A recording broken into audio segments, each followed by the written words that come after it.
Well, friends, today is August 1st, 2025 and this bike is about to finish the entire restoration process.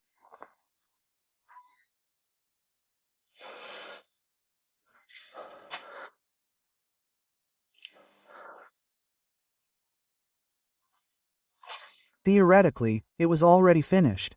It has already passed the ITV, everything is fine, but the brake pads still have too much travel. Although the brake calipers have been perfectly bled, the brake calipers have been reconditioned, the pistons have been cleaned, the metal plates have already been changed. All the tricks have been done to remove any air bubbles from the circuit by raising the brake calipers above the level of the pump, tapping them so that any pump, that is, any air that may be there, goes up, bleed it through, here above the pump, through the bleed screw, also through the brake caliper bath, leave the lever completely tight overnight.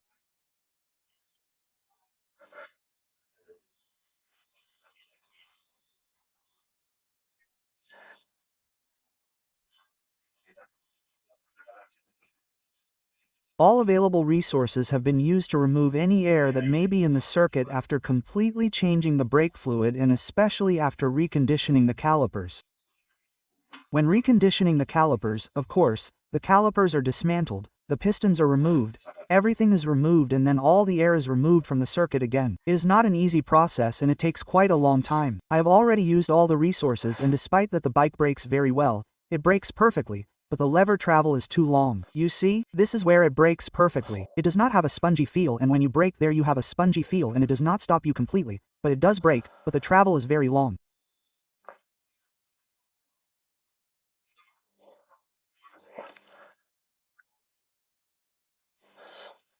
This symptom is more due to problems with the brake pump kit in principle than air in the circuit. Air in the circuit ultimately makes the feel spongier and it does not stop well. It could also be that the pistons don't return very well and it slows down a bit, but that would be when the calipers haven't been reconditioned and the pistons are dirty or whatever. This is not the case. It brakes very well. The pistons return to their place. It does everything correctly. It does everything correctly. Less than the travel of the brake lever after bleeding it 1000 times, the travel of the brake lever is too long.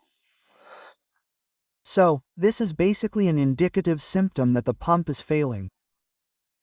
And what is failing in the pump in 95% of cases is because it is already fatigued by all its components.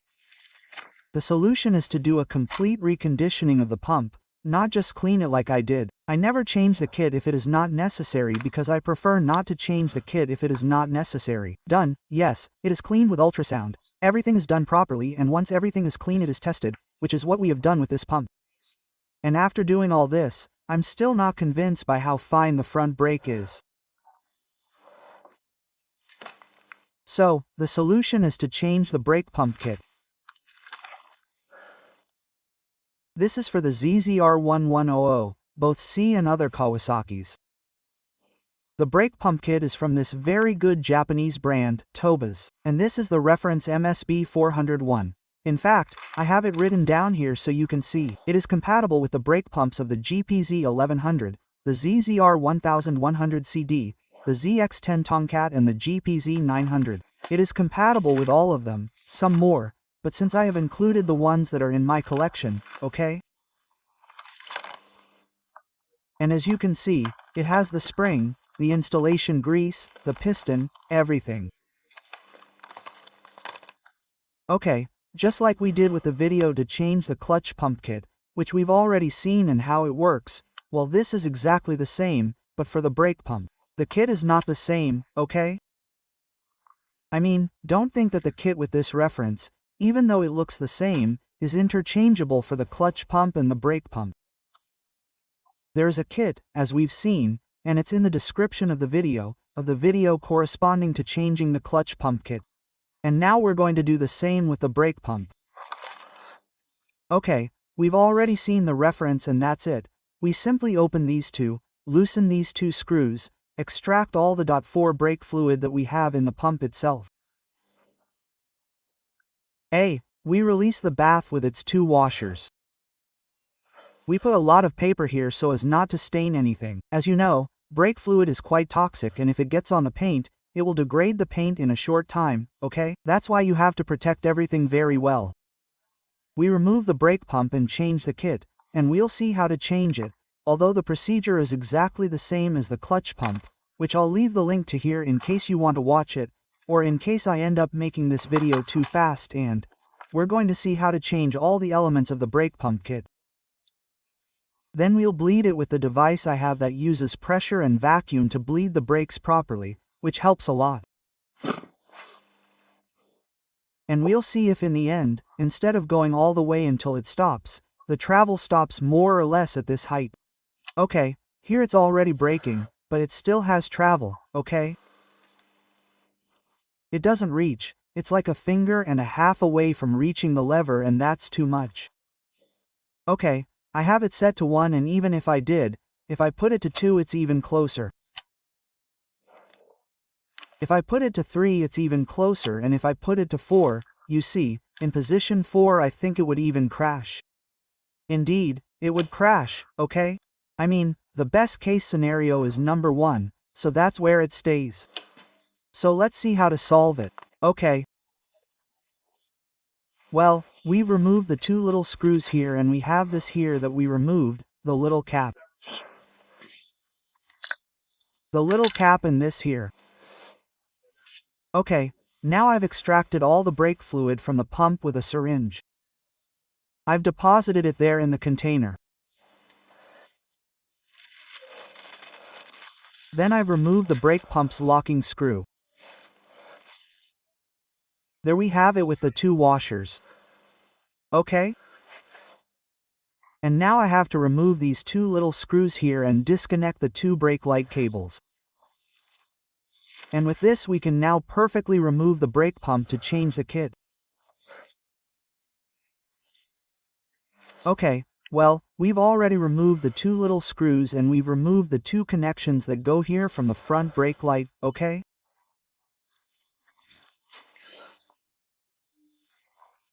So now it's very simple.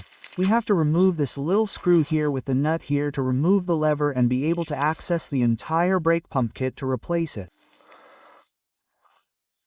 And I think that almost certainly this is going to look great. I can't tell you 100% for sure because it could be something else, but come on, I think it's 95%, almost certainly, based on all the symptoms and because everything else that can be done has already been done, including 3 metal brackets and everything. I mean, of course, because another thing could be the brackets, but the brackets were changed recently and they're made of metal, so almost certainly, it's the pump that was tired because it needed to change the kit. Come on, let's remove that screw, nut and bolt that were quite removed. Then we'll grease everything well again. Okay, then we're going to grease all this well so that it works great. Okay, now we have the handle and now we have access to the kit. The first thing we have to remove is this protective rubber, which is already quite deteriorated and worn. In fact, it should have been, well, it is already very worn. So since everything comes new in the kit, great. Okay, let's first remove this rubber with a screwdriver and then continue removing the rest of the elements. The key here is the special pliers to remove the circlip, and if not, it's impossible, but with these pliers it can be removed in a second. The only complicated thing is the circlip. Do you see? We have already removed it with these pliers here. Wow! We have already removed this rubber, now everything is new, I repeat, with a new kit. And now here we can clearly see that we have a circlip that we will remove, and we will take the opportunity to take everything out and clean it well. Do you see? There you can already see the circlip. So, you have to take all this out, clean it, leave it spotless and put in a new circlip and everything else. I don't know if you can see the little hole for the circlip and the other little hole, but you have to remove that circlip with these special tweezers that I'm going to show you that I have here. Do you see how long they are? How long they are? And these are perfect for that. Before removing the circlip, what I did was put W40 here and then I pressed it down a lot to remove all the dirt that was there, and now I think you can see it perfectly. It's now ready to get the circlip out of there. And you see, Everything has come out of one circlip with the piston, the rubber band and everything. And the spring has to be inside there. Come on, I'll release this like this. This goes like this, you see. Clip, piston, rubber band and the spring and the rest. What usually happens, this is simply because these rubbers, which are what keep the seal, wear out over time and no longer keep 100% seal, because there is a microscopic area there that is not visible to the naked eye. Nor do you have leaks that are visible to the naked eye, because this one did not have any leaks that are visible to the naked eye, does not mean that it seals completely. And if it does not, by a little bit, that is when it does not get all the necessary pressure from the beginning and, therefore, it needs more lever travel to get all the pressure. So now when putting the whole kit together again, plus cleaning the entire cylinder and so on, the seal will be guaranteed, barring deformation or something very strange, it will be guaranteed. Okay? We are going to check that now to see if it is true or not when we finish cleaning everything and put the kit back. Now we have to do it like this a little bit, bam, bam, bam, bam, bam, so that this does not come out. Nothing, as you can see, this has already come out here. We would have it all now. Spring, rubber, piston with rubber and circlip. Okay, and then the other outer rubber. Now, I'm going to submerge all of this in water in the ultrasound machine and we're going to clean it with ultrasound so that it's spotless, immaculate, okay? It doesn't have to be 100%, but of course, if we do it with ultrasound it'll be 1000 times better. First, I'm going to blowtorch everything well and once I blowtorch it, I'm going to clean it with ultrasound. To put this in the ultrasound machine, what we have to do is remove the electrical part, which is this switch, okay? This switch is electrical, which is the brake lever switch. So you simply remove it by unscrewing this little Phillips head screw. We unscrew it and we can now perfectly submerge it in the ultrasound machine. It's ready now, it's removed with this little screw. I'm going to put it back in its place so it doesn't get lost and put this in the ultrasound machine. Okay, here we have it in ultrasound and there we have everything. So, it's going to look great. Look, this is already spotless on all sides, it's perfect. So, it's time to open our kit. You see that we have our package with the rubber, the spring, the other rubber, the rubber here. We have everything perfect. Okay, let's go. And here's the assembly paste too. Let's open it and put it on, and here you can see it more clearly. Spring, rubber, the other rubber, the final rubber and it also comes with the circlip. So, perfect. And everything with assembly grease. Well, remember, this rubber here is put on this spring. We put a little assembly grease here and another little assembly grease on this rubber here and we push it and close the circlip. There's not much more trick. Okay. We put the rubber on this mole. The rubber is in place and let's go. I'm going to put the assembly paste both here and on the rubber there. Okay, I've already put the spring in with the rubber band, and then we've put some assembly paste here too. We'll put this in like this, put it in and check that it works properly, okay? Good, it already offers good resistance and looks good. Everything is clean and new. This is going to be perfect. Okay, well, let's put the circlip in and now all that's left to do is put this rubber band in. See, this is the new rubber band and this is the old one. Look at the difference, okay? And this is the new circlip. So, let's put it in. Okay, well, with those little spikes, circlip in place. We check by putting this in and out and then out that the circlip is okay. Great. Now all that's left is this here, to put this rubber band in. I'm also going to put some assembly paste on it so that it lasts a long time. And that's it. Fantastic. Look, this here has to go right there in that flange.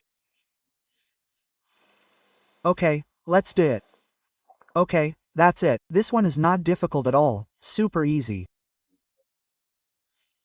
I'm going to put a little bit of waterproof grease here and on both ends of the lever so that when we press the lever it doesn't make any noise and everything is well lubricated and the front brake pump would now be completely reconditioned with this wonderful Termis kit.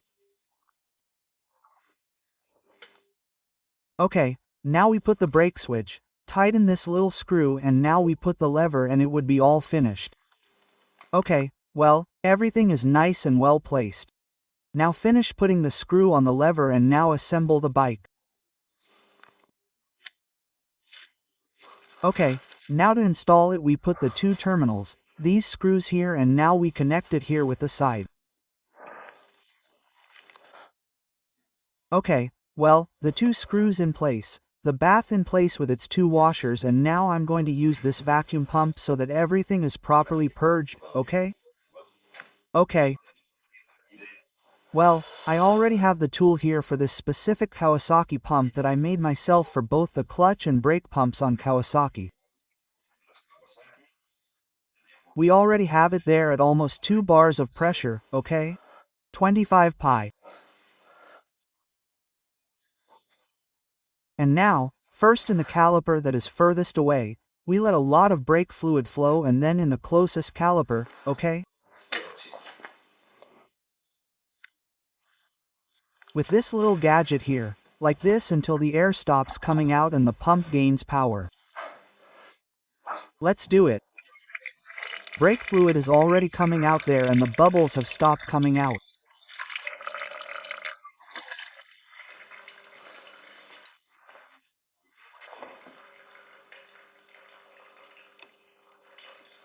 I'm going to leave it there for a while, and here anyway I'm going to give it a little bit like this so that this fills up.